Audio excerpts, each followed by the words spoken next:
Yeah, there's a problem. There's 5 million of them here in my office. I gotta say, I don't like the way you're looking at me right now. Maybe your best course would be to tread lightly. Each week we break down another Breaking Bad episode, in order. This week it's what really should be considered the season 6 premiere. Blood money? Blood money. I'll talk about this, but first I've got 49 details you might not know. This episode begins like a true season opener, with a flash forward that continues the story at the beginning of season 5. I don't think this person is supposed to be on camera because they're not in any other shot. The gate to keep out fans is what happened in real life too. The original idea was for the house to be completely gone, but the writers needed something for Walt to do besides staring at it. Walt's hair doesn't quite match episode 1. Let's say he stopped at Supercuts after Denny's. We see 516, indicating that the payoff with this car happens in season 5, episode 16. Whoa, there's our confirmation that the public will discover his identity. That's Tristan Chavez, part of the show's camera crew. It is really sad to see the house in this state. We've got nowhere to go but up. Given that he used his last bill at Denny's, this is the last money he has. Vince had the idea for this to be the reason Walt comes back, although they still didn't know at the time what he would do with it. Bryan wore a prosthetic flabby neck, and you can tell here. Hello, Carol. Bryan worked with her to drop the bag a certain way so the oranges would roll out on camera, and the result is mesmerizing. We're back to the present, and there's something so creepy about this creeping camera. That wedding photo is something. That doesn't seem to match the cooler looking Walt we saw in flashbacks both before and after his wedding. It looks like the pilot Walt without the mustache. Oh yeah, that's where we are. They debated whether to include a flushing noise, but there's no hand washing noise either, so maybe he stood around a while after doing all that. What happened to the art on their fireplace? Hank is staring in the backyard the same way Walt was in the flash forward. You are the devil. I'm feeling 100%. This part of the scene is filmed on their soundstage. Compared to the last episode, the coloring is a little different, and Dean and Anna both appear to have lost weight. I think we need to shovel off.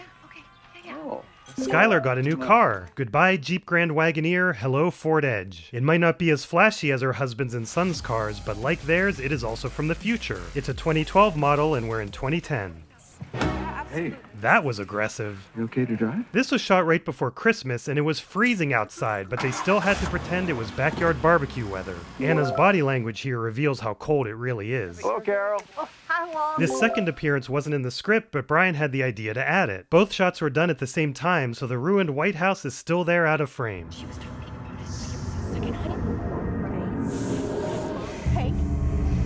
To get this shot, they put a GoPro in the mailbox. And there are 2 crew members properly dressed for the winter weather.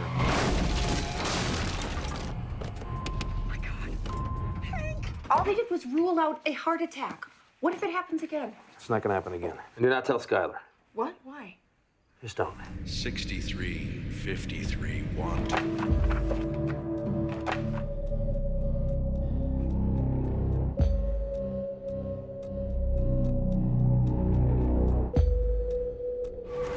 This is the third and final episode directed by Bryan Cranston. They're all season premieres because directing requires a week of prep that wouldn't be possible for him during the season. It's the same reason Vince only directs end-of-season episodes other than the pilot. Feliz cumpleaños, Enrique. He's a better boss than Ted because he didn't force Skylar to sing to him. I'm thinking we reorganize the display. They purposely made Walt and Skylar's outfits match to show they're on the same wavelength. Does bubblegum belong anywhere near ocean spray? No. What do successful car wash owners do? They buy more car washes. Well, there's General Hands over by Kirtland. I do love that location. She's getting excited. Welcome to A1. Just the regular. I recognize that voice.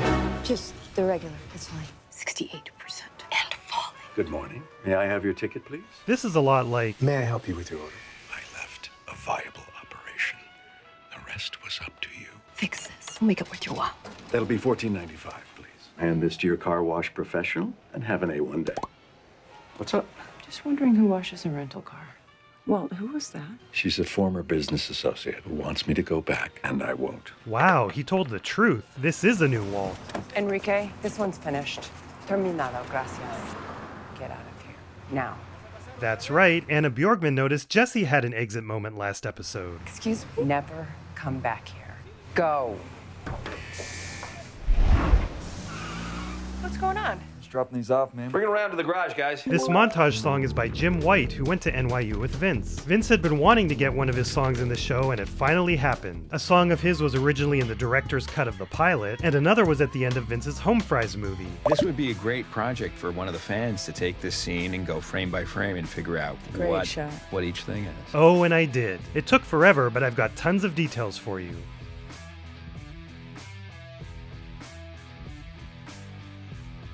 We've got an Amazon receipt for a mini bug detector. Even though we're now in March 2010, this purchase date doesn't fit the story. Not to mention it was purchased by Mark Hansen, the show's prop master. The shipping address is Cinelise Studios, and the billing address is the Office of Universal Studios Media Licensing, so it doesn't look like they changed any of the information. That file says Tuco, and the photo makes sense, except that's not really Tuco, is it? Mixed in with photos of Hector and Mike are unrelated lawsuits, possibly a horse racing schedule, and an aviation maintenance form that mentions Abraham Whistler, a Marvel vampire hunter. And on Gale's medical examiner form, we see Matt Fate again, this time as Deputy M. Fate APD. He's previously shown up as Walt's student, preppy shopper, the guy who was attacked with a roofing hammer, and a homicide suspect. They had to film the garage scenes into the night, so to make it still look like daytime, they shined massive lights out here. That's Dennis's file, but that's a picture of Emilio. And there's a picture of Gonzo in Chow's file. There's more of the 1999 property title paperwork, and next to it is Hank's photo with Gonzo. Make sure you get the stump in there. He did not get a clear shot of the stump. Southwest Aniline is the warehouse where Walt and Jesse stole the barrel in Season 1, which prompts Hank to go inside to watch that footage again. There's still a lot of mystery about this drawing, including how the DEA got a hold of it, but this is a cool way to end the montage nonetheless. So you're telling me every time Kirk went into the transport, he was killing himself? Why do you think McCoy never likes to beam nowhere? Because he's a doctor, bitch! Look it up, it's science! I ever tell you about my Star Trek script? There's a Blake's Cup, but it's interesting they got pizza from Pizza 9 rather than Venezia's. They've got lots of locations throughout New Mexico, plus 3 in Sweden. Star Trek script. Yeah, I gotta write it down is all. The Enterprise. Nothing's going on, the crew is bored, so they put on a pie eating contest. They're eating Tullaberry pies. Tullaberries. From Gamma Quadrant, yo. That's Voyager, dude. Voyager was set in the Delta Quadrant, but Deep Space Nine was set in the Gamma Quadrant. Blueberries, then. They're eating blueberry pies as fast as the replicator can churn them out. Replicators didn't exist on ships at the time of the original series. It's down to just 3. Kirk, Spock, and Chekhov. Kirk! He can't take it anymore. He yorks. Now it's just down to Chekhov and Spock. But Chekhov, you see, he has figured out a way to win. He's got Scotty back in the transporter room, locked in on Chekhov's stomach. Every time Chekhov eats a pie, Scotty beams it right out of him. Where's he sending him? The toilet? Space! There's blueberries just floating out there. By the way, a component of the transporter was the Heisenberg compensator. And is it a coincidence that Mr. Scott became a channel member this week? Scotty's in the transporter room fiddling with levers when Lieutenant Uhura comes in. She's got, her big pointies, and Scotty's fingers are all sweaty. No! Chekhov screams, he sprays blood out of his mouth. Scotty beamed his guts into space. No way! Hey man, where are you going? You're missing the best part. Yo. You know you can't smoke that up in here. Vince wanted to steal this guy for this role in the next episode instead, but they left him in this one. Jesse Pinkman's out here smoking pot. In this shot, the smoke was digitally added. He'll see you now. Woody Harrelson, live and in person. One door open. This goes to Kaylee Ehrmantraut, and that goes to Mr. and Mrs. Albert Sharp. Now this is a type of promotion picture use only money I haven't seen yet, with outlined letters. What those folks want is to know what happened to their boy. That's just gonna raise more questions. And you're giving it to Kaylee Ehrmantraut. That's what Mike wanted. So you and Mike, you've been in touch?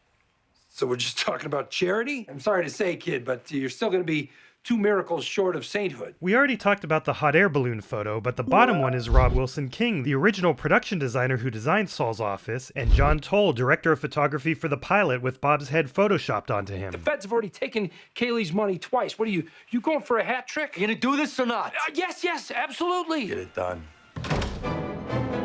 There's a problem. There's 5 million of them here in my office. I'll handle it. Where is he? This is the same spot we saw in Season 2, the studio's lobby, which also doubled as the radiology lobby. This helps explain why he was willing to give up his business. That cockroach is real. Deja vu, huh? You have any explanation at all? Mm-hmm. What? It's like you said, it's blood money. Ice? It's my cut. But isn't it filthy blood money? Okay, yes, all right. I said that. I was trying to win an argument, and I was wrong. This is your money. Son, Walt seems sincere here. you need to stop focusing on the darkness behind you. Of course, he does want to prevent him from drawing suspicion. You're out, and so am I. Why Kaylee Ermintrout? Should need someone looking after her. If he was out there, you'd have to look over your shoulder. I think he's dead, and I think you know that. I did not kill Mike. I did not have sexual relations with that woman. He got into his car and he drove away. I need you to believe this. So he's out there. Yes, I need you to believe me. He's alive. Jesse knows the truth, but he's going along with it because Walt needing him to believe it is ominous. Mike's alive. Absolutely. Uncle Hank's still not feeling well, so bowling's off tomorrow night. Nice save. I'll be right back. Could Skylar suspect what he's doing? One cool detail is that because he's nauseated, we don't see him eat any food in this scene.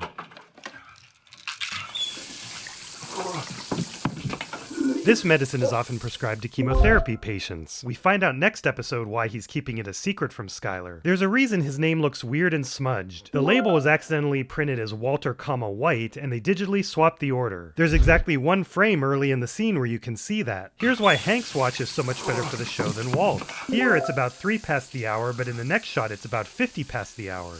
There's a Gus maneuver. In this shot, they forgot to have the water running, so it was digitally added. It's an interesting touch that the cancer saves Walt here, as it leads him to discovering the tracker and preventing Hank from getting the data that presumably shows him going to Jesse's house. Have you seen Leaves of Grass? Walt Whitman? Dark green hardcover? Dark green? I always thought it was blue, but it is green. And that's the same robe Walt wore in the pilot. What's wrong with Hank? It's a stomach bug, sounds like. He hasn't been to work all week. Walt isn't even sure why he went outside. Writer Peter Gould described it as a spidey sense, which is funny because that's what people originally thought about Gus staying away from his car. In both cars, you can see some of the production lighting reflected. Walt's car finally has a license plate, and it refers to Season 5 of Breaking Bad, Episode 9, Part 2. But Vince was not happy about that. I am annoyed by the goddamn license plate. 5 Whose clever idea was that? I don't know, I don't know, but not it's sign off on annoying. that. None of us did. Vince, you and anybody you told caught that. Not anybody. Oh, I guarantee you. Oh, sure, there'll be some nerd sitting around going, oh, yeah, I think I saw something there. The license plate might indicate something that happens in future episodes. Hey, that's okay. I took 2 shots at you in this video. Mister, can you help me out? Take it. Let's take it.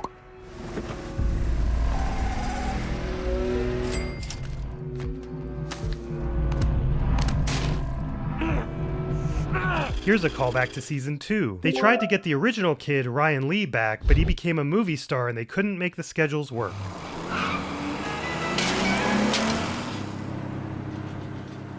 How you feeling?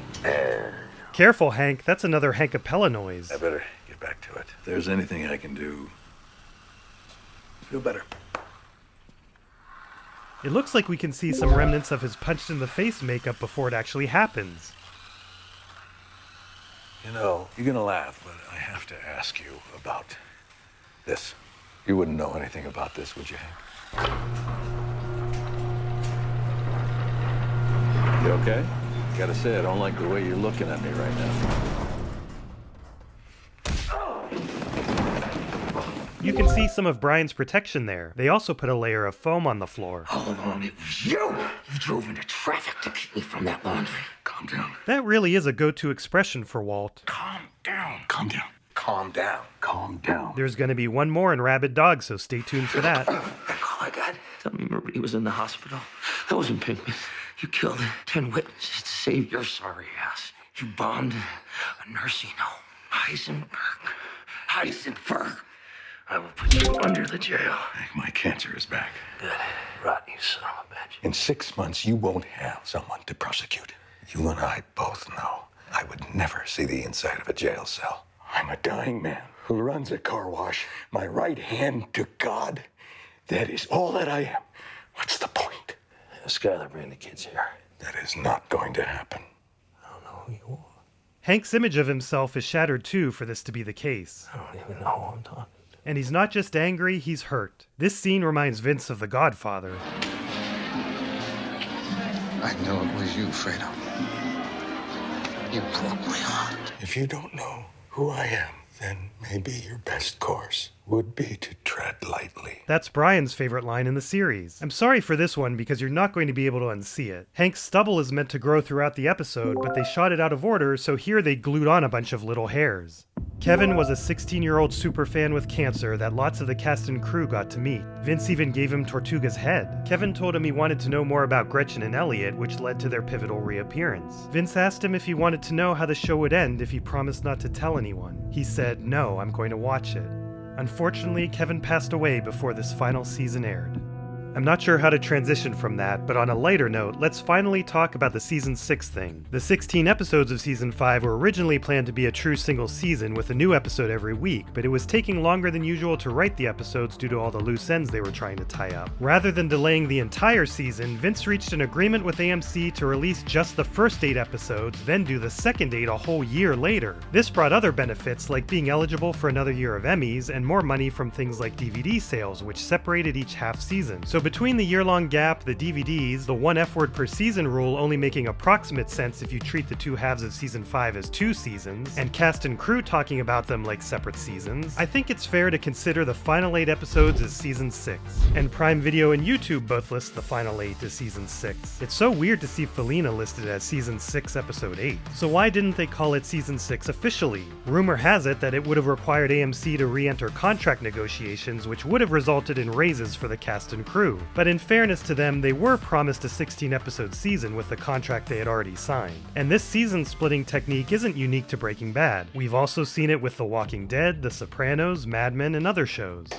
You know what time it is.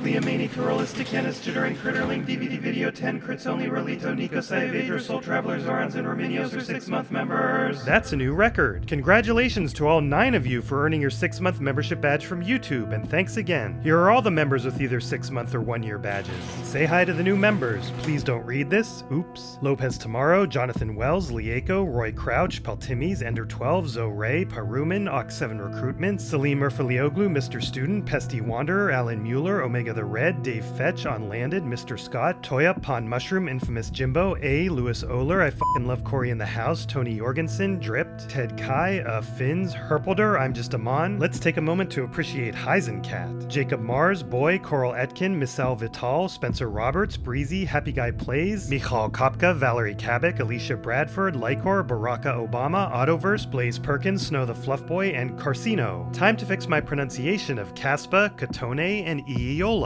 Did you know that at the end of most videos there are either deleted scenes or bloopers or both? This video has a long parade of outtakes coming up specific to this episode, so be sure to stay tuned for that. We've seen 6-month and 1-year members, new members, then ones up through 2 months. We've got 3 more sets, the 3-month members here, then 4 and 5. So before we go, hello Anderson Deus, Jay Springman, W11, Andre, Benising, Dolphanic, Gluey, Pablo, and D-Fish. Next week, Walt goes to Tahajali, although we're still a month away from the episode with that name. And happy birthday, Jensua! What's Uncle Hank doing? Uncle Hank is really mad. What if... Oh, I'm sorry, what's the line?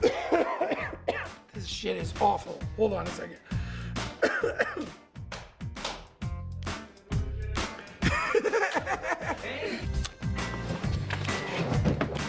Don't mind me. Don't mind me. Wow. No, I got it. Oh my God, I knew that match didn't look good right when I took it out.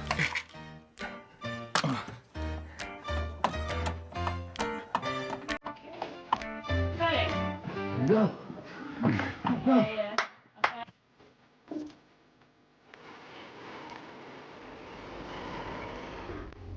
Try it again.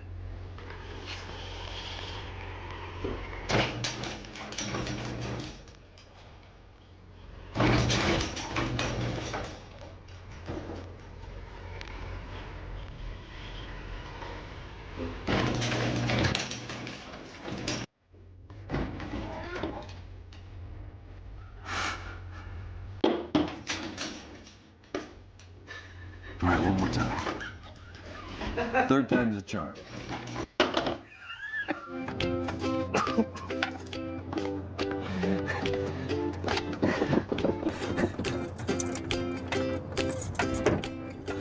Yeah, take it. You know that's gonna go when the car goes. Want to buy some gas?